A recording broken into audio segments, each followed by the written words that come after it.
Tagad tu strādā industrijā, kas ir e-komercija.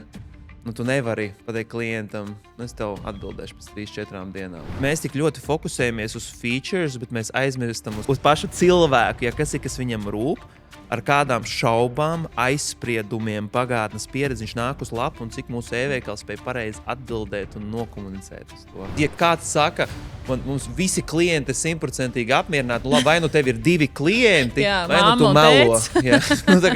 Klusim godi, joprojām ticu, ka vajadzīgi ir komanda. Ja mēs viens to būtu visu aizsācis, nebūtu pat 20% tic, cik tālu, cik mēs trietā kopā esam tikuši. Sveiciens, Tomas, priecājos tevi uzņemt mūsu šajā, es nezinu pat kā nosaukt, podkāstu stūrītes, sarunas stūrītes, tāda kompetenci centra sarunu vieta. Tā kā priecājos tevi uzņemt. Tomas, čau. Čau, Elīna, paldies, ka uzaicināji. Es nevienu nekad nesagatavoju, bet es gribu, lai tu padalies sākotnēji pats ar sevi. Kas tu esi, ko tu dari, un es gribu, lai tu man izstāsti, kā izstāst tāda standarta diena Tomasa dzīvē. Ok. Es esmu kaislīgs sportists, basketbolists. Tas ir tas, ko es daru ļoti ilgi. To daru arī profesionāli. Un paralēli tam visam kopā ar vēl 2 partneriem esam attīstījuši uzņēmumu VD Market, kas nodarbojas tieši specializējas ar e-komercijas izstrādi, attīstīšanu, palīdzēt arī ne tikai izstrādāt, bet arī viņu pārveidot, lai viņš vairāk konvertē, lai ar viņu varētu veiksmīgāk iet ārzemju tirgos. Un kaislīgs arī UI UX dizainers. Varbūt to tā aktīvi nedaru, vairāk mācu, bet ikdienā esot visu laiku tajos procesos, pat to aktīvi nedarot, tu tāpat esi iekļauts visos tajos procesos, un tu redzi, kādas ir tendences, kas mainās, kas ir jauns un ko tirgu šobrīd pieprasa. Un apkopojot, kā izskatās mana diena, es pieceļos, es sāku strādāt. Tā kā tur uzreiz jau datoriņš vaļā ir un rīta rutīna standarta tur. Jā. Viss tas, bet, palēm sāku strādāt. Tad, protams, kaut kur sportiņš pa vidu negulēt. Tas tiešām ir visu laiku šādi. Ja? Un tas ir ļoti, ļoti, ļoti daudz. Jo tagad tu strādā industrijā, kas ir e-komercija, tu nevari pateikt klientam, es tev atbildēšu pēc 3-4 dienām. E-komercijā katra minūte, katra stunda ir no svara, un tev visu laiku ir jābūt. Ne jau, protams, man vienīgajam ir arī komanda, kas par to atbild, bet tā ir tāda ļoti, ir tīpaši, ja mēs runājam par 4. ceturksni, kā mēs zinām, kas ir visas Ziemassvētku atlaides visu, un kaut kas mēdz nobrukt, un pēkšņi lapa vairs neiet, tā ir tāda visstresēnākā. Bet, pa lielam tas ir ikdiena, tas ir strādāt ar internetu veikaliem, censties atrast veidu, kā ar to, kas viņiem ir, dabūt kaut ko, dabūt to apgrozījumu lielāku, jo varbūt ir viens uzņēmums, kam tur budžets ir anormāls, jā. Bet ir tādi, kas varbūt ir bišķiņi mazāk un cenš vispār saprast, ar ko sākt. Un tad ir tas jautājums, tagad tu esi mazāks, tu īsti nezini, ko darīt un kas strādā. Un tad katra nauda, ko tu dari, ir kā tests, un tu sakrusto pirks un cer, šitam ir jāaiziet. Bet tas, kas, pieņemsim, ko mēs cenšamies izdarīt, ir maksimāli iedot to zināšanu, kaut kādu to...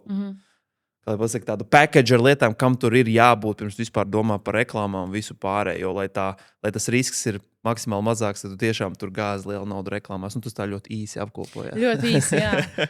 Palīdzam citiem pelnīt naudu vairāk, droši vien. Paši esam ļoti daudz iekšā darbā.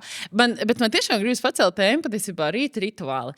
Jo es vienreiz saņēmu perfektu komentāru par to, ka mans darbs traucē maniem rīta rituāliem. Un man ir otrādāk. Man visi šie rīta rituāli traucētu darbam. Jo es arī esmu tāda, es ļoti labprāt, es ceļos ap 7:30. Tad es bišķiņ vēl pirmajās telefona ziņas, kaut kāda e-pasta, kaut kas tur ir noticies. Tad 9:00 man atved kafiju, un no 9 līdz 10 es vienkārši datorā iekšā ar kafiju un visu. Un pēc 10 es sāku tad ir taisīšanās, un es vienmēr saku, par 12 ātrāks no mājas ārā neeju. Šodien ir izņēmums, bet parasti neeju. Un, man liekas, kā tev tas varbūt, man tiešām interesē, kā tas izstāstā. Tomas pamostās, labi, tur dušas, brokas un tā tālāk, bet tiešām, vai tu tā redzi, un par šo es arī gribu, jo man šeit tiešām, mēs uzņēmēji, mums ir kaut kāds tāds vienkārši darbs. Viss acis vaļā darbs. Jo es esmu pārliecināta, ka mūsu smadzenes funkcionē labāk no rīta. Un tāpēc tās pirmās rīta stundas ir jāizmanto reāli koncentrētam darbam. Pa lielam tikko atbildēju uz uz savu Es jautājumu. domāju, vai tev izstāsta tāpat kā man? Nu, palielam, jā, es pieceļos, es brokastis nēdu. Man ir tāda, it kā es pamostos un es gribu brokastis, bet man ir tā domāšana mentalitāte, ka man ir tas ēdiens jānopelna. Es pamodies, es neesmu nopelnījis ēdienu, man ir kaut kas jāizdara, jāpastrādā. Vienkārši, jā. Un, jā, es pamostos, viss tās standarta tur zobi, dušas un viss pārējais, bet tad man ir tā, ka man ir, ņemot vērā to, ka man ir tāda pozīcija, kur ļoti daudz arī iekšējos procesos nāk pie manis, jautā, vai kāds klients kaut ko raksta un tā tālāk. Man ir tā, ka pirmās 2-3 stundas man telefons ir do not disturb. Man viņš vienkārši nolikts malā. Man ir ļoti tāda problēma ar ilgu fokusēšanos. Tā kā man ir grūti ļoti ilgi nosēdēt, darīt vienu lietu bez šitas un vēl uz pārējais. Mūsdienu ADHD visiem, kam ir vismaz viens viedierīce. Cits to sauc savādāk, jā, bet tad man ir austiņas, kur man ir tāds ļoti konkrēts playlists ar tādu fokusētu mūziku. Tur neiet kaut kāda Chris Brown vai vēl kaut kāda rīt, tur pump music, jā, bet tāda ļoti fokusēta mūzika. Man ir, es uztaisu visai dienai plānu, kas ir tās aktivitātes. Varbūt es dzirdēju, ir tāds nesen Dairijos jau bija tāds signal to noise. Varbūt es dzirdēju par tādu konceptu. Tātad, pieņemsim, es izvirzu dienā 3 galvenās lietas, kas man ir jāpaveic. Ja? Un tad tas ir tā kā signal. Un tad viss pārējais, kas nav tās lietas, tas ir noise. Ja? Un tad es cenšos, ka nākošās 2-3 stundas es vispār neko citu nedaru, kā tikai tā kā eju uz tām lietām, ko es saplānoju, kas ir jāizdara, kas ir tās signal activities. Un jebkas, kas nav tas, tad es to vienkārši nedaru. Jo man ir bijis tā, ka es uzsāku 5 lietas reizē, vai es uztaisu tik garu sarakstu, kas jāizdara, un tad, kad tu pusi neizdari, tad uzreiz jūties neproduktīvs, liekas, bļāviens, es neko nevaru izdarīt. Bet īstenībā, kad tu izdari tās 2-3 galvenās lietas, tu viņas izdari, un tad tu ej tā kā dzīvē iekšā. Man gribas pārbaudīt vēl vienu teoriju. Tomas, cikos aptuveni beidzās tava darba diena? Tāda no šī fokusētā darba, aptuveni cikos tu pārstāji tā aktīvi strādāt?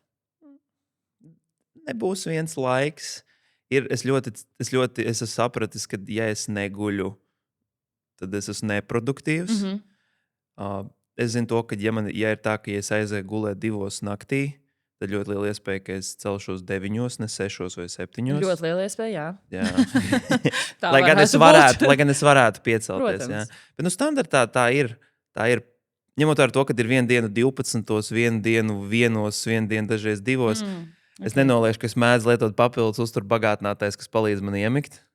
Jā, savādāk. Ritms ir tik es nevaru ritmā. Man nav tāda ritma. Tas neiespējami. Ne. Jo tu vēl gribi kaut kur tajā visā pa vidu kaut personīgo izaugsmu ielikot grāmatu, palasīt, jā, pavadīt laiku ar otru pusi.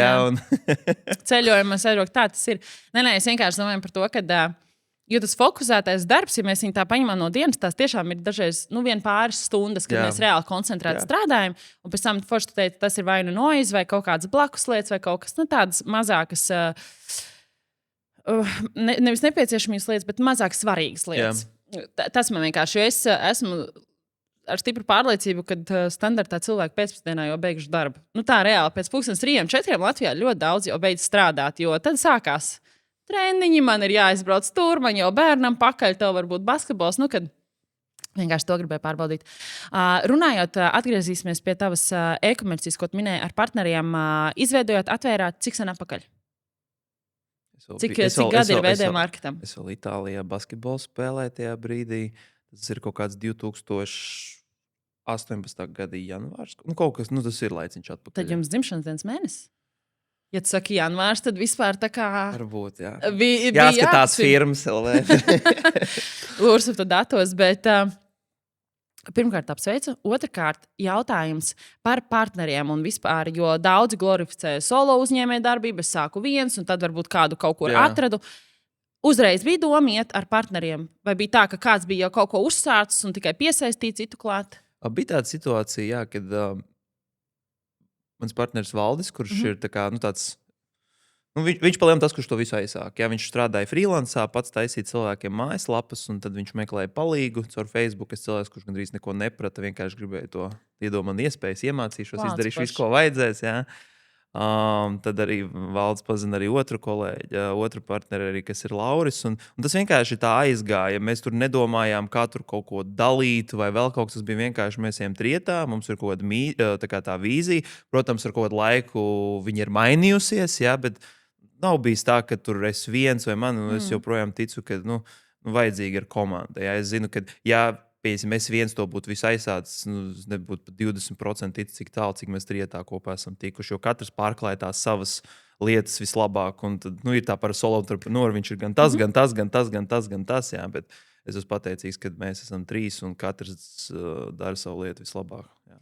Man šķiet, ka tur arī ir tā vislielākā stagnācijas problēma ļoti daudziem solo uzņēmējiem, ka viņi nav gatavi paņemt vēl kādu, viņi nav gatavi iemācīt vēl kādam, nav gatavi dalīties tajā, kas it kā ar viņu.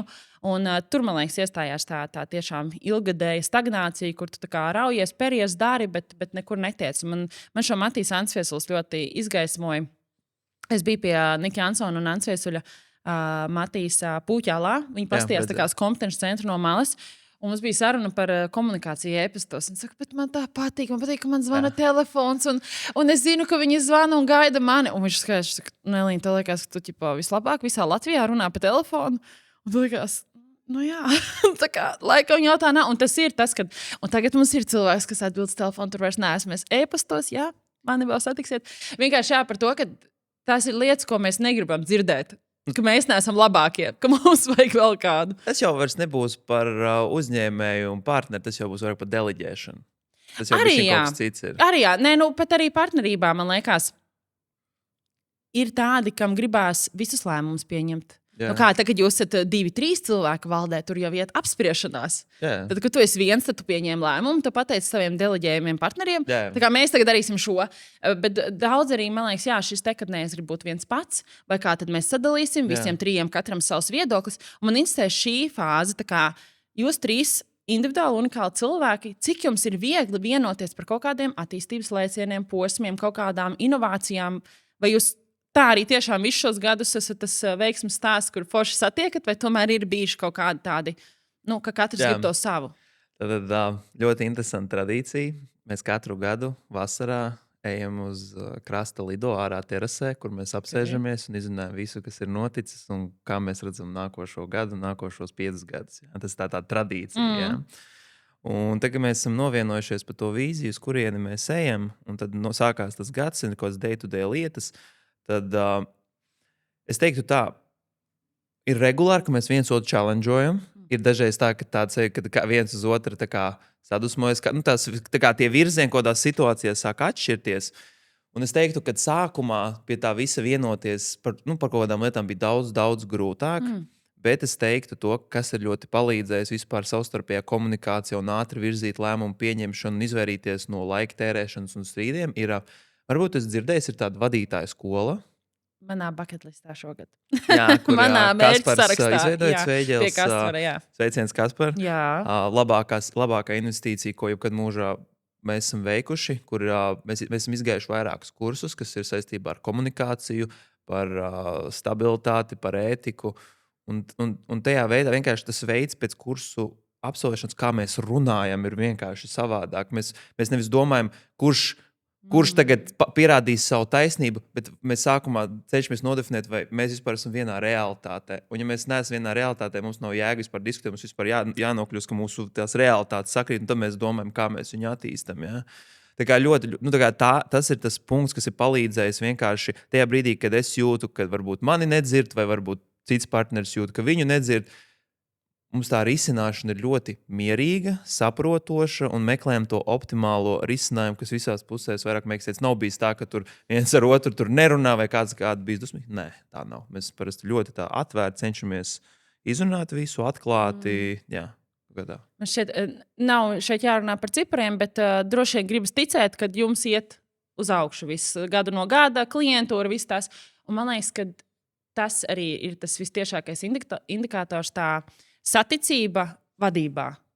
Kad ļoti var uzņēmumos redzēt, ka katrs grib pa savam, un tad ir haoss, un to redz visi. Tā kā viņiem liekas, ka viens to neredz, bet to redz visi. Klienti, mārketings, viss to pamana. Un man liekas, jūs tiešām esat viens tas fantastisks piemērs Latvijā, kad jūs ejat visus to kopējo vīziju. Es gribu atgriezties mazliet pie tā, ko tu teici, kas man ļoti norezonēja, ir, kad tu rakstīji Valdim. Vienkārši dod man iespēju. Nē, viņš izlika. Nu, jā. Es sēdēju pēc smaga treniņa gultā ar datoru, skatos, ko iespējas, kur varētu. Man vienkārši tas kā IT kā tāds man ļoti bijis tūs, un man vienmēr ir bijis interesants. Pastāvs mācījies programmēt, un bija tā, ka viņš visu laiku kaut ko skatos, un Facebookā viņš ieliks sludinājumu, ka meklē kādu palīgu, kurš var tur mājaslapu izstrādāt, tur darbiem, un es esmu 10% no tā, ko viņam vajag, bet es viņam rakstu tā kā klau, es gribu. Nemācīšu, iemācīšos, vari man kaut vai tur sākumā nemaksāt, jā, bet es vienkārši gribēju to pirmo touchpointu, lai kaut ko varētu iepazīt to visu tirgu. Un ļoti bieži bija tā, ka viņš man deva uzdevumus, es viņus nevarēju izpildīt, viņš beigās pats viņus darīja un tā tālāk. Bet tad es kaut kā dabīgi sāku pats vairāk iemācīties, tad vairāk kaut sarežģītākas lietas viņš darīja. Un tas kaut kā izlīdzējās, ko es varu izdarīt un ko es fiziski nevaru izdarīt. Jā. Man liekas, tā ir ļoti stipra līderisma iezīme pašam Valdim, ka viņš redz tajā cilvēkā vairāk. Nevis, ka viņam vajag uzreiz gatavu prototipu un viņš sagaida, bet ka viņš ir gatavs arī audzināt. Un es teiktu, drīzāk tā domāšana, jo arī es uzaugu manikīra salonā, kur 5 gadus cilvēks manī redzēja kaut ko daudz vairāk nekā es saredzēju. Jā. Es no manikīra meistars, man bija 5 amati, es 19 gados biju jau direktors tam salonam. Un tas ir vienkārši, kad tu redzi, ka cilvēks grib, un ka patiešām grib, nes vienkārši arī tu atnāc ar tā, es neko nemāku, tu man maksās algu, Valdi, jā, es varu iedot 10%. Viņam pirms manis bija jau cits cilvēks, un viņi jau strādāja, un viņš ar viņu pārtrauc tieši tāpēc, ka tas cilvēks bija tā, ka viņš kaut ko darīja, ne līdz galam, bet visu laiku prasīja naudu. Un viņš vienkārši tā kā viss, un tad meklē nākošo. Un tad atnāca es, kurš tieši pusi nemāk, bet saka, davai ņem, es vajadzēs iemācīšanos. Tā tiešām ir. Es, kad pieteicos manikīra salonā, es nebiju nekad manikīru taisījis. Un man mācīja visu to vasaru. Un tā tas ir. Tev nesen, varbūt mēnesi cauri, bet tredos bija ļoti interesantas diskusijas tieši par šo tēmu.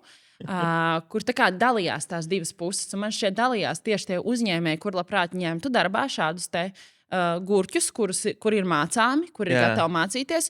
Un tad pretī bija cilvēki, kuri bija ar vai bez pieredzes, kur teica, ka šis ir vienkārši absurdākais darba sludinājums, kas ir redzēts. Par atalgojumu. Jā, tieši par atalgojumu. Kad kā tas var būt, ka es tagad strādāšu par mazāku atalgojumu un mācīšos, bet jūs taču saprotat, kad jūs ņemat, ka jūs meklējat to mācāmo cilvēku. Soft skills over visam pārējiem. Jā. Kā tu vispār ar šo redzi, kā tas Latvijā mums attīstās, neattīstās? Jo tu tāds biji, es zinu arī, ka tavs brālis noteikti ir tāds cilvēks, kurš ir gatavs darīt vairāk nekā viņam maksā tajā momentā, jo viņš pats zina, kurā pozīcijā viņš ir. Jā. Es biju tāds cilvēks, tāpēc man tas arī nav nekas svešs. Bet kā tu redzi, vai Latvija, vai mūsu jaunieši, kas aug, viņi ir gatavi strādāt par bišķi mazāku un kāpt pa tām kāpnēm, vai tomēr vairāk saskaries ar to, ka nē, man vajag 2000 lūdzu uz rokas, un tu man vēl visu mācīs pusgadu? Es domāju, ka tas nav jautājums par Latviju. Es domāju, tas ir visā pasaulē. Ir jaunieši, kas ir tie, kas ir hungry, kas vienkārši meklēs to iespēju. Un ir jaunieši, kas domā, ka viņam viss uzliekas paplāt. Es nedomāju, ka tas ir jautājums par Latviju. Tas ir vienkārši... Nē, es arī domāju, jums tieši, ja jūs esat meklējuši šāds darbinieks... Jā, tādi cilvēki ir noteikti mazāk, un noteikti... Te neiet runa tik ļoti varbūt par atalgojumu. Atalgojumu var vienmēr sarunāt lielāk. Viss ir jautājums, ko tu dod pretī. Un ja tavs kompetenci līmenis dod lielāku ieguvumu uzņēmumu, protams, tu būsi kā galvenais kandidāts, bet vienmēr pirmais būs kāds tu esi kā cilvēks, kas ir tavas vērtības, jā, un kā tu redzi, kā tu plāno, kā tu redzi savu nākošos, labi, es negribu teikt 5, 10 gadus, jo tas varbūt ir triki un pasauli mainās, bet kā tu vienkārši redzi savu attīstību un kas ir tavs mērķis. Nevis uzņēmums, bet tavs mērķis. Un jā, mēs redzam, ka mūsu uzņēmums var būt kā labs instruments, kā tu varētu tikt līdz tam mērķim. Jā, tad mēs jau esam atkal vienā realitātē, vienā vīzijā. Jā. Tā kā cilvēks pirmais, zināšanas, kompetence ir nākošais. Jo, ja tev atnāk ļoti kompetents cilvēks, kas ir pilnīgi normāli, viņš var saņemt lielu algu, un IT industrijā dažreiz ir 2, 3, un ļoti lieliem senioriem pat varbūt 4, 5 un uz augšu 1000.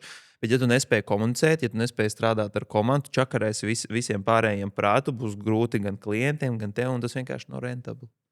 Jā. Man ļoti patika. Es neatceros, vai tas no tās tavu tredu diskusijas izgāja ārā vai kaut kur. Tur bija tāda atbilde vesela viņam. Bet kaut kur tieši tajā posmā mums parādījās tas tāds teikums, ka cilvēki pieprasa algu pēc saviem tēriņiem, nevis pēc savām prasmēm. Jā, man liekas. Fenomenāli.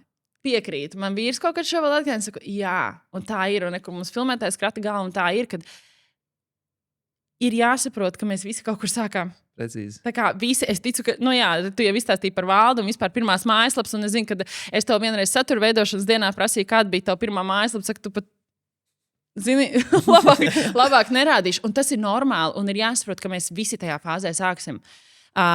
Ejam atpakaļ pie e-komercijas un UI UX. Jā. Tu saki, jāmācās dizains, mēs pielāgojamies tirgumu, mērķautorei. Man šis reāli interesē. Jā. Ko nozīmē mērķautorijas maiņa un pieprasījums, un ko cilvēki pieprasa mājaslapās? Man liekas, tu viņu vienreiz uzbūvēji un viņi funkcionēja. Kāpēc? Kas tieši tur varētu būt jāmaina? Mēs runājam par e-veikaliem. Jā, par e-veikaliem pieņemsim. Kas tieši tā mainās kaut kādos pirkšanas vai cilvēku paradumos, ka mums ir tagad jāpielāgo e-veikals? Jā. Mājaslapas dizains ir pats pēdējais vispār. Tas ir tā kā vismaz svarīgākais. Okay. Tas ir tas, tas ir tas gala produkts, jā. Tas ir tas what. Jā, tā, ko mēs taisam. Es nezinu, varbūt esmu dzirdējis par šo tēmu 3 jautājumu apli, kas, kā un kāpēc. Es dzirdēju, jā. Un tas pa lielam ir tā, ka kas ir tas vismazāk svarīgais, ko mēs taisam. Es taisu e-veikalu, es to uztaisīšu e-veikalu. Jā.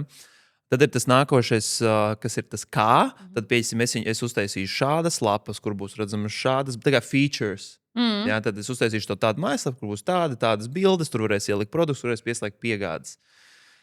Un tas, kur slēpjas es pat teiktu, tas, ko es tulīt stāstīšu, liekas vienkārši un pašsaprotami, bet, ja es pastos tirgu un viens par to baigi nedomā, ir kā mājaslapā attēlo to, kāpēc. Kāpēc tev, pieņemsim, vajag pirkt šo produktu? Jo e-komercijā ir 2 veidi e-veikali. Ir showrooms un ir pārdevējs.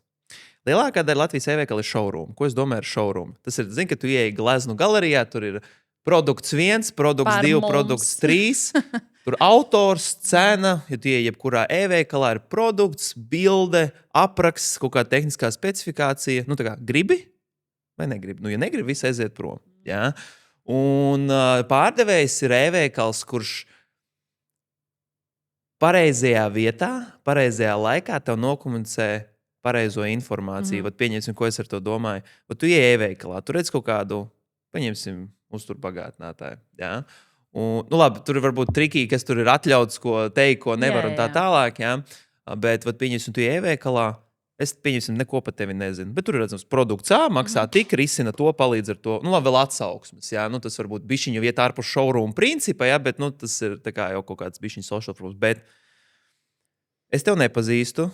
Man ir bijusi kaut kāda pagātnes pieredze, man ir bijuši kaut kādi pagātnes, man ir kaut kādi aizspriedumi galvā. Jā? Un tad ir jautājums, kā tas e-veikals spēj nokomunicēt to. Jo tagad es pieņemsim, varbūt sarunā ar pakalpojumu sniedzēju, man ir kaut kādas šaubas jautājums, viņš jau man atbildēs uz visu. Jā? Bet e-veikals... Izmācies pārdošanas skolā un tur vienkārši iebildumi pēc iebildumi. Tur pat nav iebildumi, vienkārši kaut kā nokonsultēt un atbildēt. Jā? Un kāpēc, pieņemsim, tevi izvēlēties nevis cits un e-veikalā? Vienīgais, varbūt, kāpēc tev ir tikai tās atsauksmes, bet daudziem ir atsauksmes. Bet, pieņemsim, lai radītu to uzticības sajūtu, pieņemsim, vai tur ir daudz bildes, kur redzami citi cilvēki ar produktiem, kas rada iekšēji komunas sajūtu, kad es neesmu vienīgais, kas viņu pērk. Nākošais ir, kā mēs zinām, man vienmēr ir tas jautājums, kad e-veikals plāno, mēs te taisīsim produktu lapu, mums būs tie apraksti, mums būs features, kur būs mūsu vērtības, tā tālāk. Ok, es tā saku, tu te pārdod features, kur mēs pārdodam emociju? Jā. Jo emocija ir tā, mēs neesam loģiski būtnes, mēs esam emocionāls būtnes, mēs pieņemam lēmumus uz emociju. Un tad, pieņemsim, ja es redzu, ka man produkta lapā kaut kur turpat blakus ir videoklips, kur cilvēks stāsta, jā, man bija tāda problēma, un es daudz ko meklēju, un bija risinājumi. Un, labi, es devu cerību šim produktam, un es viņu pamēģināju, un reāli man palīdzēja. Un tu skaties, un tavs loģiskais prāts sāk slēgties ārā, tu klausies, veidojas empātija un tā. Un tāpēc ir svarīgi, kur e-komercijā pārdodam emociju. Un tad tas mūsu darbs, protams, ir visas UI UX labākās prakses, lai viņš ir lietojams, lai ātrāk var tikt līdz tam vēlamajam solim. Bet mēs tik ļoti fokusējamies uz features, bet mēs aizmirstam uz pašu cilvēku, ja kas viņam rūp. Ar kādām šaubām, aizspriedumiem, pagātnes pieredzi viņš nāk uz lapu un cik mūsu e-veikals spēj pareizi atbildēt un nokomunicēt uz to. Un tas jau ir, mēs te runājam jau par human behavior un human psychology, un tas ir tas why, un tikai tad ir mājaslapa, krāsu paletes un viss pārējais. Jā, man liekas, mārketingā mēs kaut kā to atceramies. Jo mārketingā par to tagad visi runā. Nu, ka mums vajag tos cilvēku stāstus, un kas stāstus atcerās vairāk, un filmē tos mūsu klientus. Bet mājaslapa tas jau ir atsevišķa vesela funkcija prom no sociālajiem tīkliem. Tur var ienākt jebkurš, kurš nekad tevi sociālajos tīklos nav redzējis. Un tieši tādu pareizi saka, jā, šitas, tāpēc tu man tos video grib mājaslapā ielikt. Ja tu teici mums par kursiem, ka mums vajag video skaidrojums, kas ir iekļauts, ko saņēmis un tā. Skaties, pats galvenais ir tas, ka mārketings, piemēram, tagad uzņēmums iet pie mārketinga. Kā teikt, vispār izstāsta Latvijas e-komercijas tirgus? Es esmu uzņēmums, es eju pie mārketinga uzņēmuma, un man ir IT izstrādātājs. Tātad mārketinga galvenais uzdevums ir dabūt pareizo cilvēku auditoriju, kas kvalificējas uz mūsu mājaslapu. Jā, tas ir viņa uzdevums. IT, vienalga, vai tas ir freelancers vai uzņēmums, viņš atbild tikai par to, lai viss strādā. Ja kaut ko tehnisku vajag uztaisīt, viņš uztaisīs, kā vizuāli gribās tā tālāk. Pietrūkst gaps pa vidu. Pietrūkst tas cilvēks, kurš to mārketingu neveikali tā saliek kopā. Un tad ir tas jautājums, kā izstāsta tas pilnais lietotāja ceļš. Piemēram, mārketings izdarīja labu darbu, dabūt aizkustināt cilvēku, parādīt produktu, viņš iet lapā. Bet līdz, ka viņš ienāk lapā, viss, viņš ir tagad viens pats pret lapu.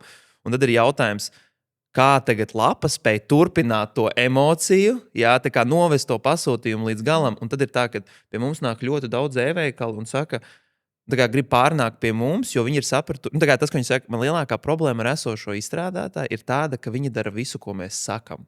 Un tad tā slēptā doma tajā teikumā, ka viņi saka kaut kāds ieteikums, kā labāk, kā pareizāk. Un man vienmēr tas pretjautājums, kā tad tu sagaidi šos ieteikumus no programmētāja? Viņš ir tehnisks cilvēks, viņš tieši uztaisīs, ko tu gribi, vai no projektu vadītāja. Viņa darbs ir iekļauties termiņos un budžetos. Ja? Viņš tur nepastāstīs, kāda maksājuma metode Norvēģijā vislabāk varētu palīdzēt nopārdot. Ja? Un tāpēc mums ir atsevišķa šāda zināšanu bāze, kur vairāk es esmu iesaistīts, un arī man kolēģi Katrīna, kas dziļi strādā ar nevis no tehniskiem risinājumiem, nevis no mārketinga, bet tieši ar to pareizajā vietā, pareizā lieta. Ja? Un tad mēs arī skatāmies tās metrikas, jo e-veikali parasti mēra, viņi skatās reklāmas analītiku, cik ieliku, cik ir konversija, tur click-through rate un vispārējais. Bet tas, ko e-veikali nemēra, ir tas brīdis, kad cilvēks ienāca lapā. Tātad mums ir sesijas, kas ir no dažādiem mārketinga aktivitātēm.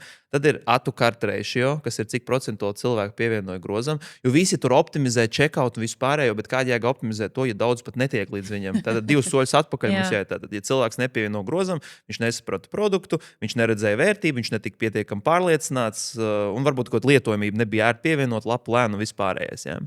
Tajā brīdī, kad viņš pievienojas grozam, mums ir nākošā metrika, cik procentuāli cilvēki, kas pievienoja grozam, aizgāja līdz checkoutam. Jo arī no brīža, kad pievieno grozam, ir procesi, kad tev izlaiž kaut kādu sānu grozu vai vēl kaut kas, cik tas ir procents. Un tad ir tā, tie, kas aizgāja līdz checkoutam, cik nopirka. Un tad tu strādā ar katru šo mazo punktu, pēc tagad mums jāstrādā pie šīs metrikas, un to nekad mārketings nedarīs. Tur ir jābūt cilvēkam, kurš saprot e-komercija, cilvēku uzvedību. Un viens ir ideja līmenī, saprast, mums vajag pielikt šādu video, bet jautājums ir, kur viņu ielikt, kādā formātā viņu ielikt, vai viņš būs šitā formātā vai šitādā, jo uz telefonu varbūt tur ir cits rezolūcija. Es daudz stāstu, saprotu, gari. Nē, viss ir pareizi un saprotami, jo es gribētu teikt, ka patiesībā tiem mārketinga cilvēkiem šodien uzliek baigi lielu atbildību. Ka viņš ir atbildīgs pie tā, lai šis checkouts būtu pabeigts, lai grozs ir pilns un apmaksāts. Un es vienmēr atcerēšos, kaut kā 2 gadu tulī būs jau cauri. Man viens students, viņš šādi stāsta, viņi palaida uz brīvdienām maksas reklāmu, un viņi redz, ka 300 cilvēki ir iegājuši mājaslapā un nav neviena rezervācija. Un tu sākumā, labi, ka viņi nesāka vainot tās maksas reklāmas, ka nestrādā, ka budžets iet, bet nekas nenotiek. Un viņi saprata, rezervācija nestrādā. Kaut kas ir vienkārši pārāk sarežģīts rezervācijas sistēmā, cilvēki aiziet prom. Jo trafiks ienāca. Un cilvēki, ja nezina šīs mazās lietiņas, neizklikšķiņa cauri nepārbaudās metrikas, būtu Facebook ir tāds un šitāds, es viņam nemaksāšu vairāk, maksas reklāmas nestrādā. Iespējams, tā mājaslapa nestrādā. Tas ir feature līmenī, bet iztēlojamies, ja viss strādā un tāpat nav, tad ir nākošais līmenis, kur mēs pārdodam emociju. Jā, un vai mēs pārdodam emociju? Mārketingam vienkārši ir uzlikts pa daudz sloks, un tas uzņēmējs... Es varu viņu saprast. Mums arī ir mājaslaps, kurš noteikti nav tip-top līmenī. Labi, jo tas nav mūsu galvenais komunikācijas kanāls, lai caur viņām būtu. Bet vienkārši, kad var būt var vēl nebūt drīzāk tāda sapratne un skaidrība, kāpēc tajā e-komercijā ieguldīt. Jo daudz mēs saprotam, ka man vajag mājaslapu, es jau atrodu izstrādātāju, viņš jau man 10,000 paņem par mājaslapu. Kāda vēl e-komercija pa vidu, man šeit ir gatava lapa. Ja? Bet visiem nevajag e-komerciju. Noteikti, ka nevajag. Nav visiem tā kā es tagad palaidīšu e-veikalu pārdošanu. Nē, ļoti svarīgi, ka ļoti daudz domām. Labi, mums tas darbs ir vairāk izteikti jau ar tādiem established biznesiem, kuriem jau kaut kāda vieta tirgū, bet tie, kas ir pa laikam atnāk jauni, kuriem nekā nav, es tur tagad pārdošu šādus produktus. Ok, labi, tad kas ir tev konkurenti? Nezinu. Ar ko tu būsi labāks? Kas ir tas pamatojums? Jā, svarīgi, ko es būšu labāks. Es būšu. Nav, un es vienkārši gribu saimportēt kaut kādus no piegādātāju failus, uzlikot zemāku cenu. Ok, tu konkurē zemāku cenu, cik tev mārža, tev vispār pietiek nauda reklāmā. Nu, tā kā viss ir tik ļoti neaprēķināts un vienkārši uz emociju balstīts lēmums, jā. Tāpēc, kad TikTokā kāds viņam pastāstīja, ka šis dropshipping bizness tagad strādā, tāpēc mums viņš Latvijā ir jāievieš. Nekas, ka piegāda būs 2 nedēļas cilvēkam, jā, nevis kā Amerikā, tur Amazons vienā dienā jau visu var šipot, jā, nu tā, UPS no Ķīnas. Atgriezīšos vēl bišķiņā tagad pie tevis. Labi, mums ir darbs, tas ir tas, ko tu nodarbojies, tu reāli rūpējies par klientu un paldies tev par ieguldīto darbu Latvijas, es teikšu, finanšu attīstībā. Ja mēs runājam par to, ka mēs palīdzam attīstīties uzņēmumiem un tirgot un pārdot labāk, tad es vienmēr uzskatu, ka tā ir liela loma vispār naudas apritē Latvijā. Nu, un es vienmēr uzskatu, ka tā ir ļoti svarīga lieta, ka mēs spējam palīdzēt latviešiem Latvijā vienam otram maksāt un pelnīt un pārdot. Un, man liekas, tas ir fenomenāli. Tas ir ļoti svarīgi, ka tā nauda paliek šeit. Nevis, ka mēs meklējam poļu veikals, kur varbūt būs ātrāk, kvalitīvāk, mazāk man uzbāzīsies, labāks checkouts. Jā. Tāpēc no tās puses. To es arī saku visiem, kas māca un iegulda izglītībā Latvijā. Jūs saprotat, ka jūs priekš savējiem kaut ko darat. Bet es gribu par pašu to mēs parunāt. Labi, tu esi jau uzņēmējs. Man interesē tā basketbola puse un tā kā brīvā laika puse. Jo vai tas vienmēr ir bijis tā, ka tu spēji atrast kaut kādu balansu starp darbu un savu privāto dzīvi un sporta dzīvi? Vai ir tā, ka kādreiz viens paņem virsroku un otrs nē? Vai tev ir kaut kādas sezonas? Kā izstāst tā puse, tā balansa puse uzņēmē dzīvē? Basketbols ir tā lieta, no kuras es nekad neatteikšos. Tas nav tāds, ka uzņēmums pārņem tādu laiku virsroku, kad man nav laika basketbolam. Nē, tas vienkārši fiziski nav iespējams. Jā, man ir vajadzīgs balans sādāk. Es zinu, ka, ja es neesmu bijis uzspēlējis basketbolu, es jūtos jau prātā nost. Ņemot vērā to, ka es to daru jau 18 gadus un pat 3 gadus profesionāli spēlēju, tā jau ir daļa no tevis. Jā? Tas jau ir tavās asinīs. Un man, zinu, kad cilvēks iet uz trenižera zāli, viņam vajag saņemties bieži vien aiziet uz treniņu. Viņam patīk, viņam vajag saņemties aiziet. Man uz basketbolu nevajag saņemties aiziet. Es vienkārši zinu, ka es to mīlu, es to izbaudīšu. Tur būs jautri, man ir forši komandas biedri, treneris ļoti forši, un es vienkārši to izbaudīšu. Un tā ir tā vieta, kur es gribu atrasties. Ja? Un tas vienkārši ir vajadzīgs. Tas nekad man netraucēs uzņēmējdarbā, tas tikai palīdzēs. Jo tas man, zināmā, ka tu visu laiku esi tajā darba vidē iekšā, tu spēlē basketbolu, tev vienkārši aizēj prom no tā visu, tu bišķiņ tā kā atpūties. Ja? Tev galvā ir tukšums, labas emocijas. Bet basketbols vienmēr būs daļa. Jā. Ļoti labi. Jo man šeit arī salīdzinot ar trenižera zāli, tu vari cilāt svars un tāpat domāt par darbu. Man liekas, basketbolā tev nav variantu. Tev nav laika, tev ir jādomā, jāķer, jāskrien, tad treneris bļauj, tad komandas biedrs kaut ko tupī. Uz laukuma, ar kuriem tev jāsaspēlēs tajā laikā, un vēl 5 pretī. Kombinācijas jādomā, kā jāsaka. Tur nav, tu nevari paralēli par neko citu domāt. Tiešām, jo man šī bija problēma. Es pat gāju dejošanā, sporta zāle, pilates. Tava galva strādā arī tur. Man šitais nestrādā. Es varu mācīties deju soļus, un es varu domāt par darbu kopā. Tāpēc tas ir forši. Bet kāpēc es tev prasu? Tāpēc, ka mēs esam arī citās sarunās, un es arī pacēlu kādreiz šo tēmu, ka nereti, tad, kad mums viss ir pa daudz, mēs pirmo, ko nometam malā, ir to vienīgo lietu, kas mums rada prieku. Jums liekas, ka tas mums traucē. Tāpēc, domāju, tev būtu kaut kāds overtime jāstrādā, garāks vakars. Labi, tad es neiešu treniņu. Tad es neiešu jau 2. nedēļas treniņu, tāpēc, ka treniņu man traucē tagad strādāt. Trenižera zāle tā ir bijis ļoti daudz reizes. Tāpēc es saku, tā ir tā lieta, kur man ir jābūt, un es gribu, man tā nav. Tad es pielāgoju vispārējo tam.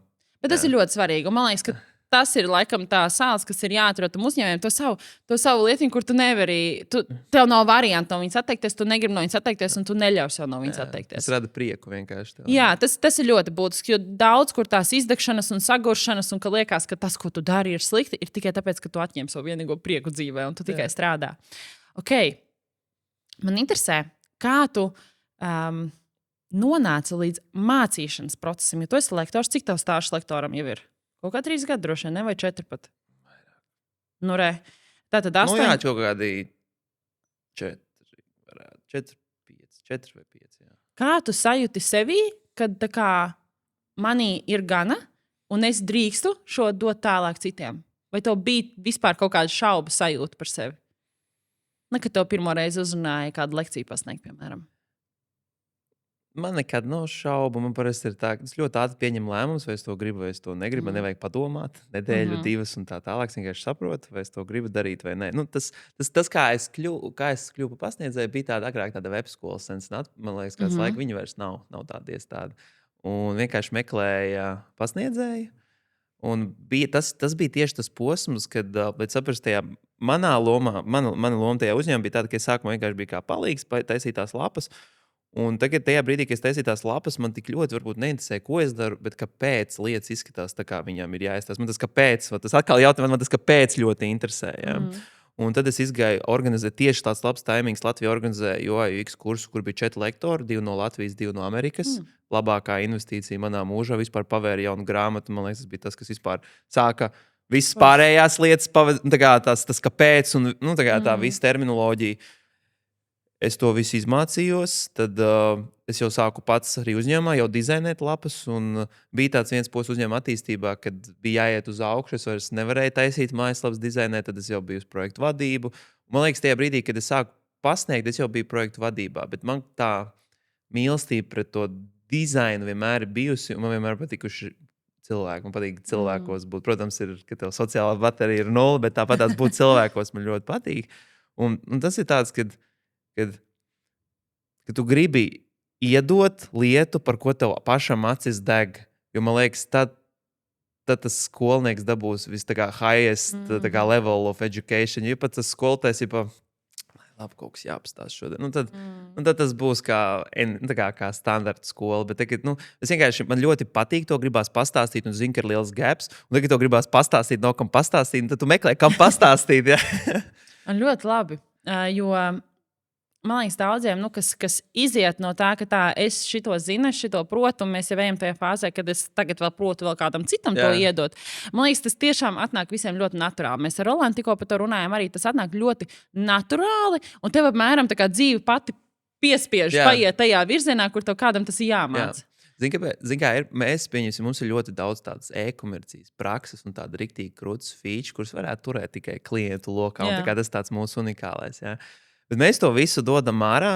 Arī, kad redzam, konkurenti, ko mēs darām, un stāstam, un tagad viņi būs gudrie un stāstīs saviem klientiem, ko es jau no sērijas izlasīju kaut kur vai redzēju.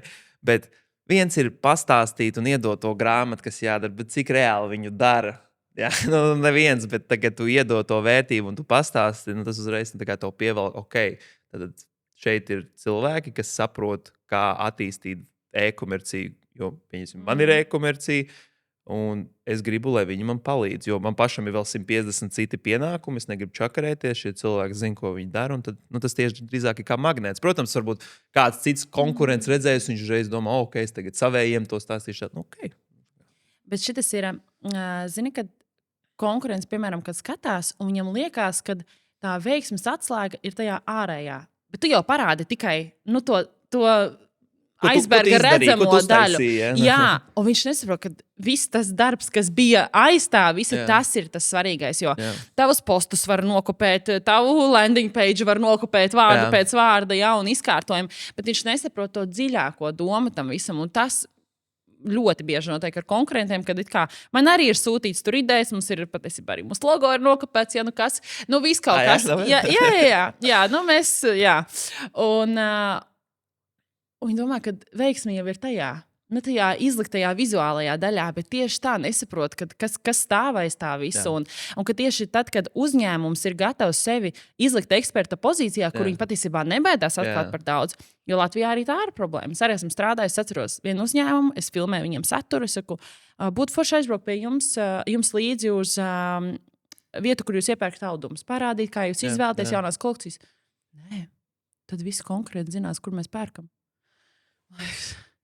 Vai tiešām tas ir vienīgais, kas jūs atšķir tirgu audums, kur jūs veikals, kurā jūs audumu nopērkat? Ja? Tas ir tas jūsu lielākais firmas noslēpums. Jūs, un tas ir par to, ka tik daudz domā, ka tas āršķirīgais ir tā veiksmes atslēga. Tikai tas āršķirīgais, kurš man liekas, tas ir pats pēdējais, ko jūs redzat. Tā kā Hormozī, viņš visu, ko viņš zina, raksta ārā kā grāmatas, visu, bet viņam ir tas uzņēmums, tas acquisition.com, kur viņš paņem kaut kādu, man liekas, gabalu no uzņēmumu. Viņš jau neko jaunu nedara, viņš implementē to, ko viņš jau dod ārā. Viņš vienkārši zina, kurā brīdī ko darīt. Ja? Un tas jau ir tas, kas ir tas galvenais, bet viss jau, ko viņš zina, viņš dod ārā pa brīvu. Tur ir starpība. Es zinu, ir cilvēki, kas tiešām spēja visu iemācīties, nezinu, no YouTube, analizējot citus. Ir tiešām cilvēki, kas var tamiet. Es neesmu tās cilvēks. Man vajadzētu, ka man pretī ir cilvēks, kurš man pasaka priekšā tā, Elīna, tur.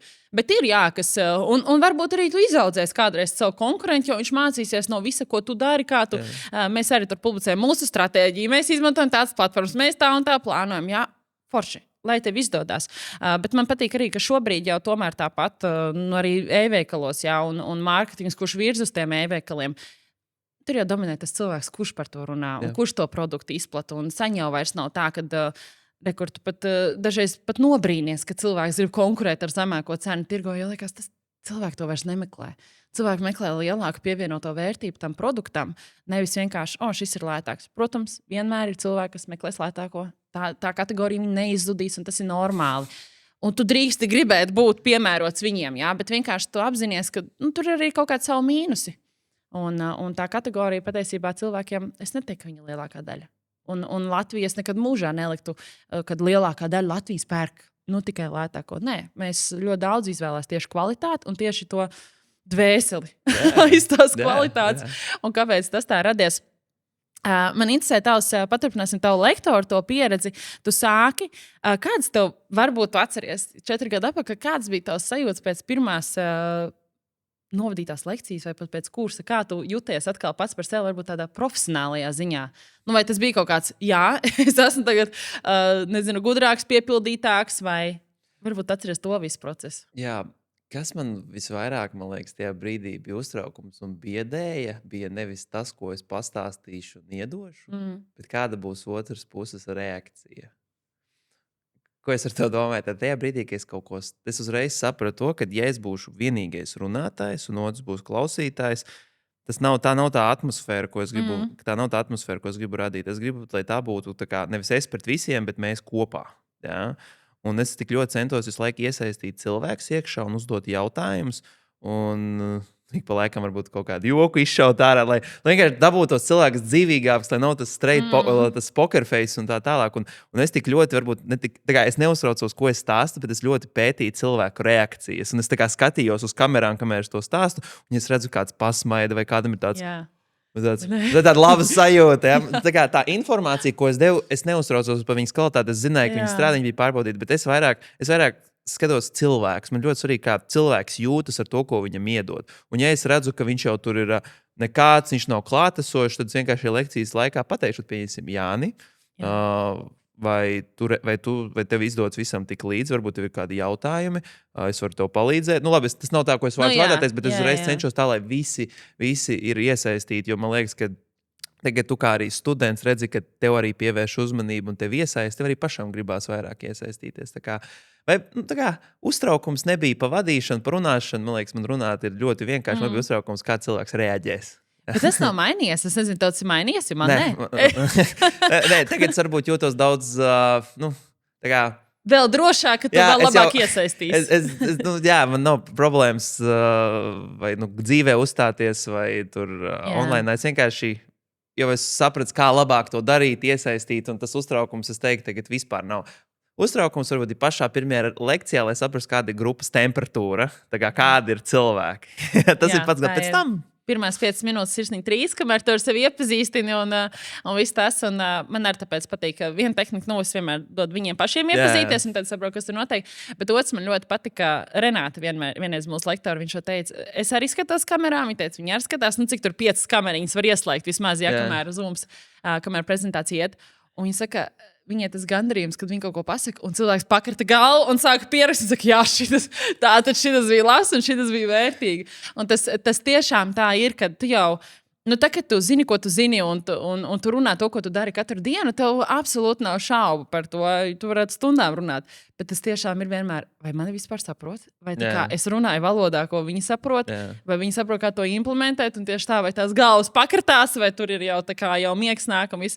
Jā, es tev piekritīšu. Patiesībā tas ir vairāk par to, nevis ko es zinu, bet kā cilvēki reaģēs. Uz skatuvēm jau ir tieši tas pats, man liekas. Uz skatuvēs baigi neredz nevienu cilvēku. Tagad Riga komā man ir izdevies 2 reizes uzstāties. Nu, es redzu galviņas, bet es skatos vienkārši kaut kur. Tas ir viens otrs, ja tev pagadās, ka tev tieši prožektors virsū aciņā spīdes. Gusto Gotāta pasākumā šādi bija, ka tu tiešām redz knapi vienkārši zāli un tu knapi acis tur vaļā. Bet jā.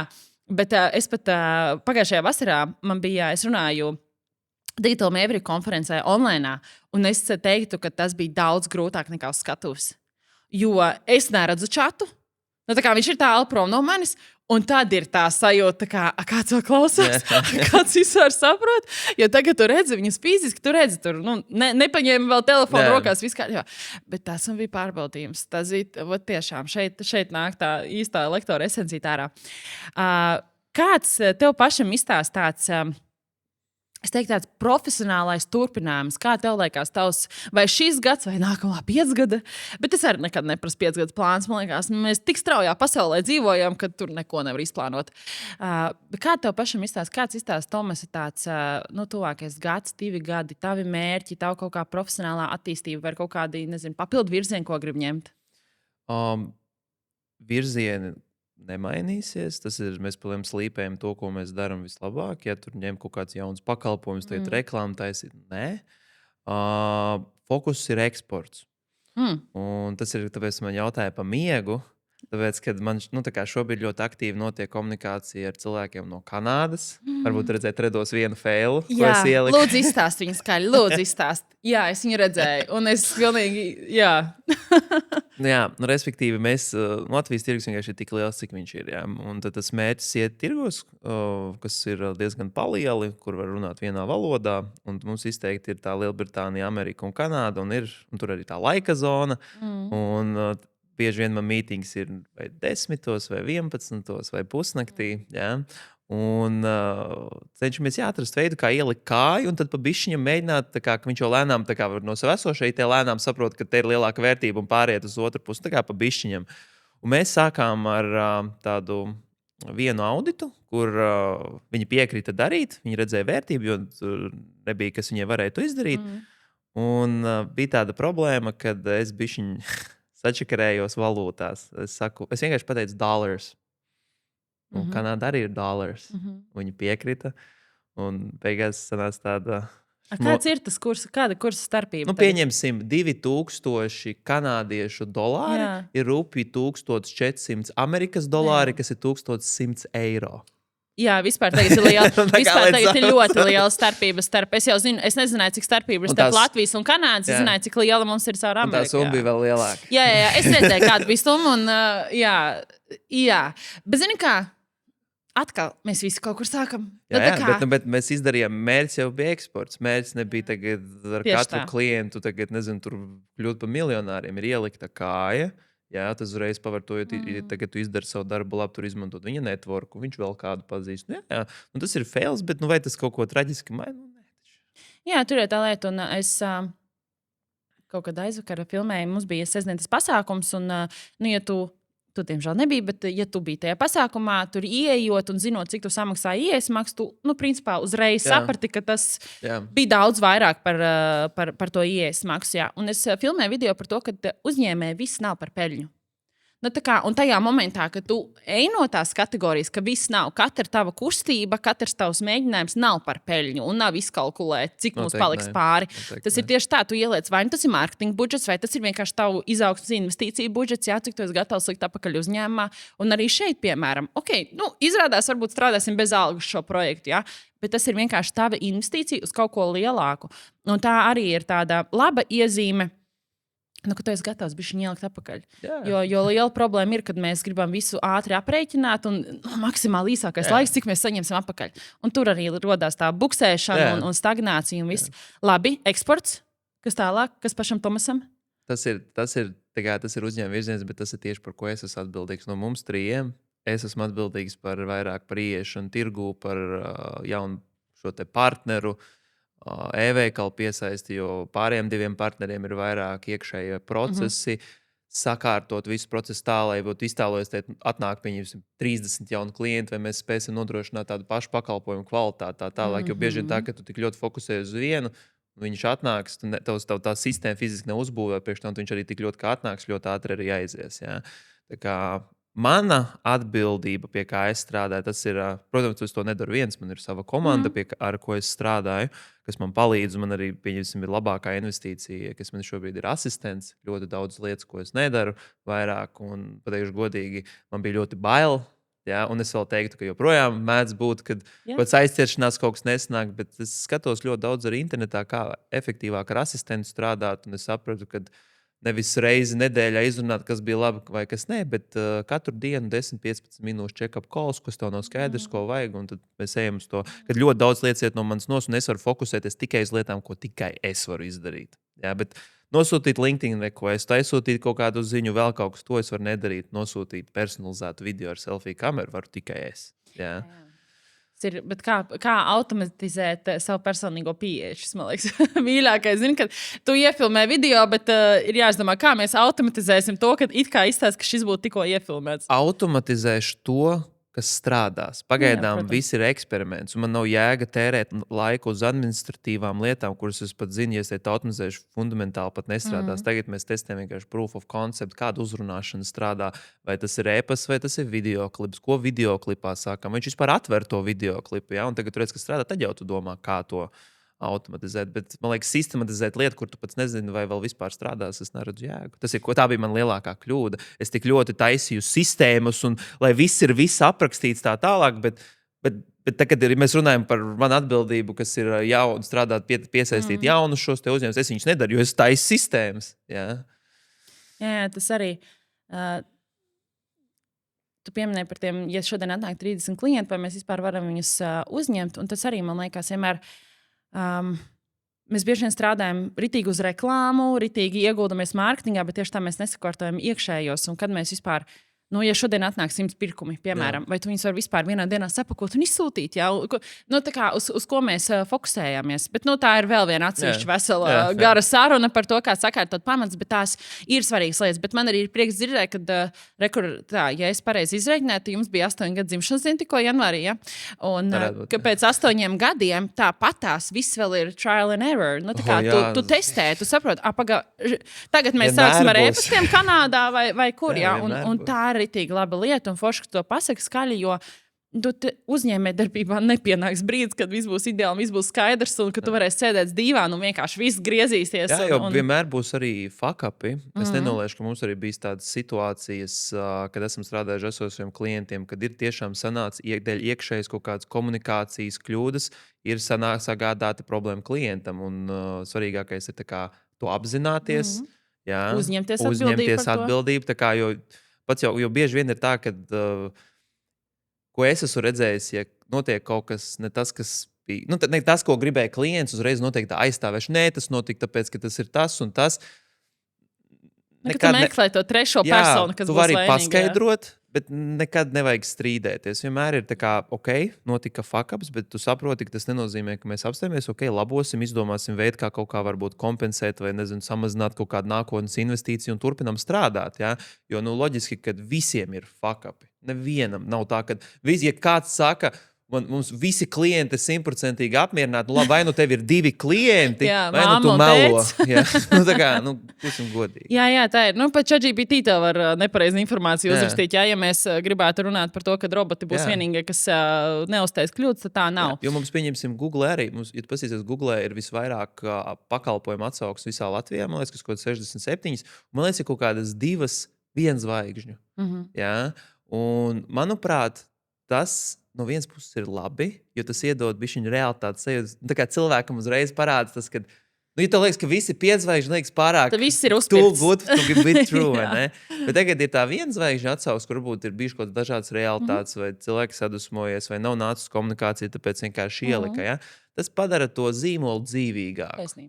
Es piekritīšu. Jo, Nē, tas tiešām tā arī ir un dzīvot kaut kādā sapņu pasaulē, kad vienmēr viss būs ideāli, tā arī nevajag. Svarīgākais, lai tas cilvēks, kurš varbūt izskata sadarbību, un viņš lasa, viņš pietiekami var konstruktīvi izvērtēt to, ka, ja pieņemsim, ir tev viens zvaigžņu atsauksmes, nenozīmē, ka, paskaties, kāda tur ir klienta bāze, kādas tur ir atsauksmes, un tās nav man ļoti patika, ka tur reāli saprast. Ja tu spēj konstruktīvi saprast, ka, dažreiz var tā sanākt, dažreiz tā sanākt, tad tas ir ok. Ja tu tagad pieņemsi lēmumu, tāpēc tev bija viens slikts atsauksmes, tad ļoti liela iespēja, ka mēs pat tev nestrādāsim, jo tev ir vienkārši cita mentalitāte, cits redzējums. Jā. Šeit arī. Jā. Es arī gribētu klients ar konstruktīvu spēju pieņemt lēmumus un viedokļus un vispārējais, un kā viņas to skatās, un objektīvi vai subjektīvi. Tāpēc, man tas arī liekas, tas jau izšķetina mazliet vienkārši to tavu klientu, uz ko viņš fokusējās.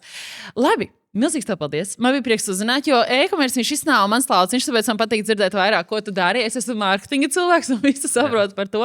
Tāpēc pašam tās puses liels tev paldies. Paldies tev. Un tiekamies kādā citā reizē. Sarunā. Čau!